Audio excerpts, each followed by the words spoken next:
Ой, у адамы ушундай колдой кылып келди. Ой, мен тире президент кылып койсоңор мен барыңар жер катам. Келер менен, отурар менен реформалар баштайм. Келер менен кен балык чечем. Келер менен жыргайсыңар, барыңар самолет минип каласыңар, башта эмес. Деп у адам келгенде дайын жокмун. Азыркы бийлигин сатып. Ноль. Эмнеге мурункудан жаман болду? Мурункудан жаман болду. Ушулардын айынан, ушу бийликтин айынан түштүктө кан төгүлдү. Төгүлмөгөн эмес, эгерде бар өзбектер менен гемпровод кармап калганда. Гемпровод берип аткандан кийин, протокол менен берип аткандан кийин биз күч менен алабыз, күчүнө таяп туруп тажиктер кол салып канча адамды ордуна калды. Ушуга чейин коштон келип же бирөө сабап атса кантип кармап турасың? Мен ачуум келгенче тараганча мен сабап тургандын өзү болбойт да. Ой, бирок чыгарбаган приказ берип аягында түгөнгөндөн токтоп калыштылар. Аягында ушу.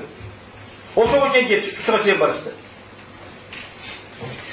Кумтөр маселеси боюнча, азыр кумтөр маселеси боюнча мен эл алдында сөз болуп атат. Мен өзүм кумтөрдө 6 жыл иштеген администратор, билем аяк эмне болгонун. Дайыма ушундай бир була президент келген сен өзгөртөбүз, мурда коп болчу, анан тиги центр кылмыш болуп туруп, азыр да ошону ички башкарып өткөзөбүз деп, мурункудан жаман келишимдерге кол коюп Кыргызстанга бир тиын түшпөй калат мындан кийин.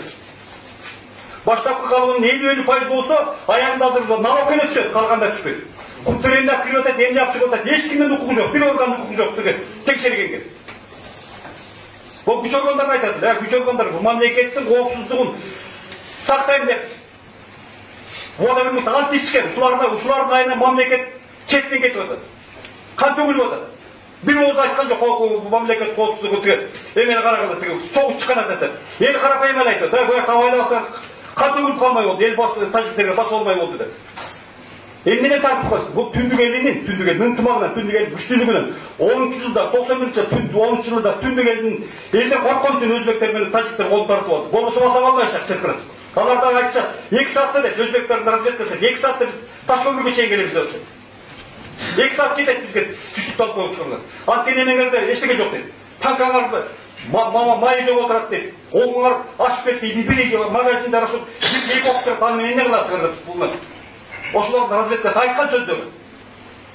Биз мамлекетти жоготуп баратабыз. Ана мамлекет сактайлы, мамлекетти коргоп калалы, мамлекет тигече тура дегендер, именно ошо убада берип, мамлекеттин коопсуздугун сактайм убада бергендер, элин алайын дегендер, ошолорду камап отурушат, четтен камап отурушат. Азыр какшап атышат. Болгон телевидениеден карап атат, биз кармадык эле кармадык, кармагандай кармадык. Балекетти кармадык, статьяларын карасам 5-6 статьяны илип коюшкан. Деле мындай кармайлык болчу тиги Кыргыз Республикасы мамлекет болгону мындай кармайлык болчу деп болгон эме боюнча какшап эме кылып атышат. Укмуш кармадык. Ошол амангелди артык мына өткөндө эл ынтымагы Байтик көмбөзүндө болгон ынтымакта ушу 600-700 кишинин көз алдында айткан болчу. Биз ошол 30 жылдан бери эле утулуп келатабыз. Эми бир эле жол калды. Бул революция кылалы деген эмес. Көктөрүп калабы камайлы деген эмес. Отурган жерине кайра, чыккан жерине кайра алып баралы деген эмес. Болгон айтты.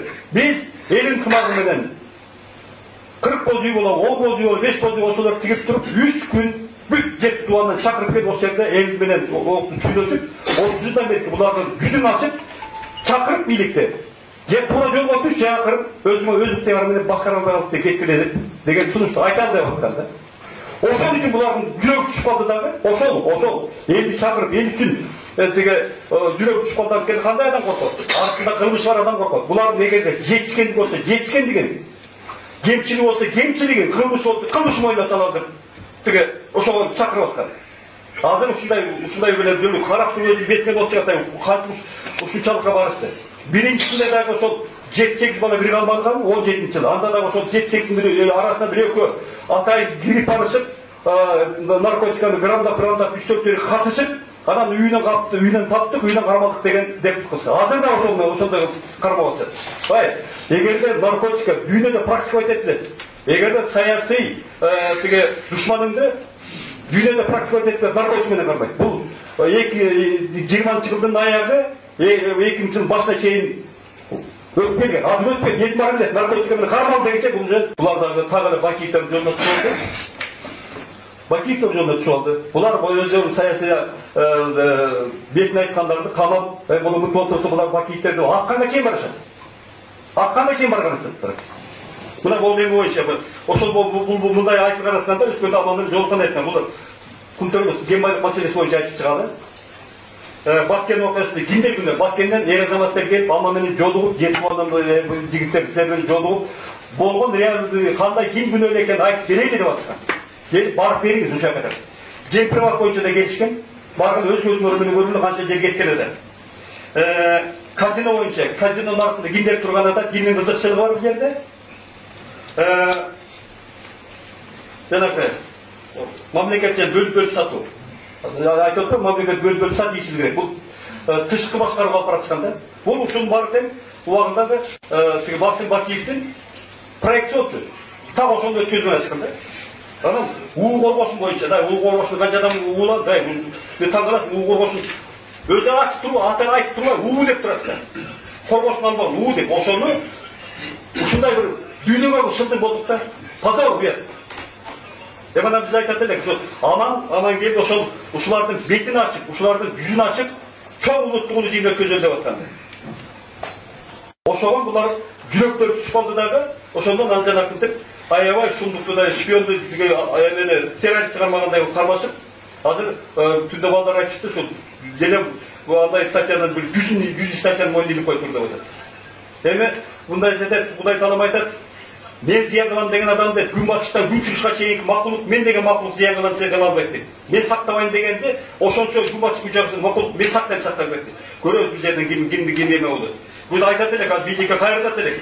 Бул мындайларды токтоткула дагы пока кеч болуп калайык да, эл менен чогуу иш, эл менен болсоңор, эл ынтымагы менен болсоңор, балким сроогуңардын аягына чейин жетерсиңер. Эгерде ушунчалык кылмышка бара берсеңер, мен көзүм жетпейт.